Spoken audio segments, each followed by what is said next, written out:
7.5 ரிசர்வேஷன்ல sir ஓய்வு பெற்ற நீதியரசர் கலையரசன் கமிட்டி பரிந்துரை பண்ணும்போதே வந்து 7.5 10% வரைக்கும் வழங்கலாம் அப்படின்னு சொல்லியிருந்தாங்க. கண்டிப்பா உரிய நேரத்துல 5 வருஷத்துக்கு ஒரு தடவை வந்து அதை வந்து திருப்பி மாற்றி அமைக்கணும்னு சொல்லியிருந்தாங்க.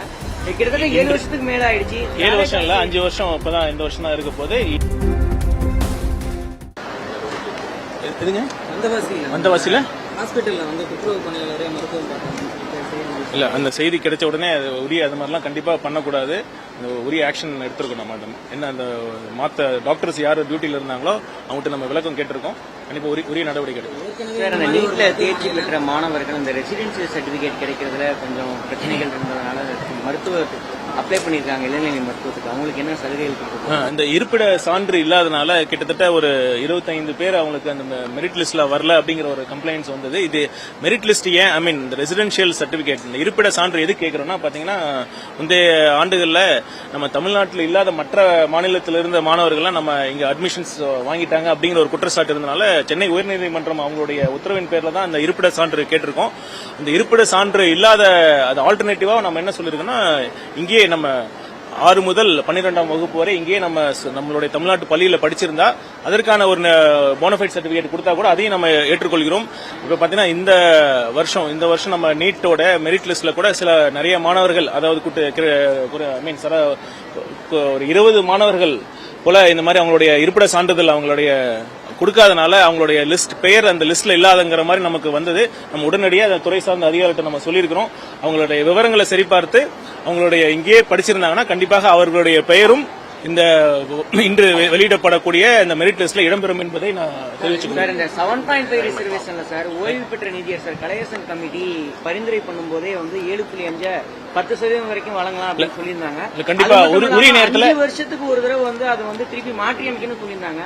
கிட்டத்தட்ட 7 வருஷத்துக்கு மேல ஆயிடுச்சு. 7 வருஷம் இல்ல 5 வருஷம் இப்பதான் இந்த வருஷம் தான் இருக்க போது. இன்று அந்த நாங்க அதை ரிவ்யூ பண்ண போறோம். அதற்கான ஒரு நீதியரசர் தலைமையில இன்னொரு கமிட்டியும் நம்ம போட போறோம். கண்டிப்பா 7.5 ரிசர்வேஷன்ல சார் ஓய்வு பெற்ற நீதியரசர் கலையரசன் கமிட்டி பரிந்துரை பண்ணும்போதே வந்து 7.5 10% வரைக்கும் வழங்கலாம் அப்படின்னு சொல்லியிருந்தாங்க. கண்டிப்பா உரிய நேரத்துல 5 வருஷத்துக்கு ஒரு தடவை வந்து அதை வந்து திருப்பி மாற்றி அமைக்கணும்னு சொல்லியிருந்தாங்க. கிட்டத்தட்ட 7 வருஷத்துக்கு மேல ஆயிடுச்சு. 7 வருஷம் இல்ல 5 வருஷம் இப்பதான் இந்த வருஷம் தான் இருக்க போது. வந்தவாசியில ஹாஸ்பிட்டல்ல வந்து துப்புரவு பணியாளரே மருத்துவம் பார்த்தாங்க. இல்ல அந்த செய்தி கிடைச்ச உடனே உரிய அது மாதிரிலாம் கண்டிப்பா பண்ணக்கூடாது. உரிய ஆக்ஷன் எடுத்திருக்கோம். நம்ம என்ன அந்த மாத்த டாக்டர்ஸ் யாரு டியூட்டில இருந்தாங்களோ அவங்ககிட்ட நம்ம விளக்கம் கேட்டிருக்கோம். கண்டிப்பா உரிய நடவடிக்கை எடுக்கும். சார், அந்த நீட்ல தேர்ச்சி பெற்ற மாணவர்கள் இந்த ரெசிடென்சியல் சர்டிபிகேட் கிடைக்கிறதுல கொஞ்சம் பிரச்சனைகள் இருந்ததுனால மருத்துவ அப்ளை பண்ணிருக்காங்க. இளநிலை மருத்துவத்துக்கு அவங்களுக்கு என்ன சலுகைகள் இருக்கு? இந்த இருப்பிட சான்று இல்லாதனால கிட்டத்தட்ட ஒரு 25 பேர் அவங்களுக்கு அந்த மெரிட் லிஸ்ட்ல வரல அப்படிங்கிற ஒரு கம்ப்ளைண்ட்ஸ் வந்தது. இது மெரிட் லிஸ்ட் ஏன் ஐ மீன் இந்த ரெசிடென்ஷியல் சர்டிபிகேட் இந்த இருப்பிட சான்று எது கேட்கிறோம்னா பாத்தீங்கன்னா முந்தைய ஆண்டுகள்ல நம்ம தமிழ்நாட்டில் இல்லாத மற்ற மாநிலத்தில் இருந்த மாணவர்கள்லாம் நம்ம இங்க அட்மிஷன்ஸ் வாங்கிட்டாங்க அப்படிங்கிற ஒரு குற்றச்சாட்டு இருந்தனால சென்னை உயர்நீதிமன்றம் அவங்களுடைய உத்தரவின் பேர்ல தான் இந்த இருப்பிட சான்று கேட்டிருக்கோம். இந்த இருப்பிட சான்று இல்லாத அது ஆல்டர்னேட்டிவா நம்ம என்ன சொல்லிருக்கோம்னா இங்கே நம்ம 6 முதல் 12ஆம் வகுப்பு வரை இங்கே நம்மளுடைய தமிழ்நாட்டு பள்ளியில படிச்சிருந்தா அதற்கான ஒரு போனஃபைட் சர்டிபிகேட் கொடுத்தா கூட அதையும் நம்ம ஏற்றுக்கொள்கிறோம். இப்ப பாத்தீங்கன்னா இந்த வருஷம் நம்ம நீட்டோட மெரிட் லிஸ்ட்ல கூட சில நிறைய மாணவர்கள் அதாவது ஒரு 20 மாணவர்கள் போல இந்த மாதிரி அவங்களுடைய இருப்பிட சான்றிதழ் அவங்களுடைய கொடுக்காதனால அவங்களுடைய பெயர் அந்த லிஸ்ட்ல இல்லாதங்கிற மாதிரி நமக்கு வந்தது. நம்ம உடனடியாக அந்த துறை சார்ந்த அதிகாரிகிட்ட நம்ம சொல்லியிருக்கிறோம்.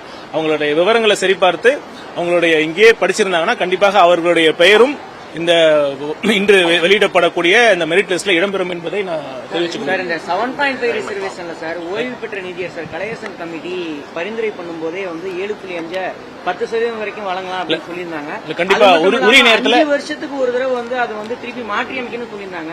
கிட்டத்தட்ட 7 வருஷத்துக்கு மேல ஆயிடுச்சு.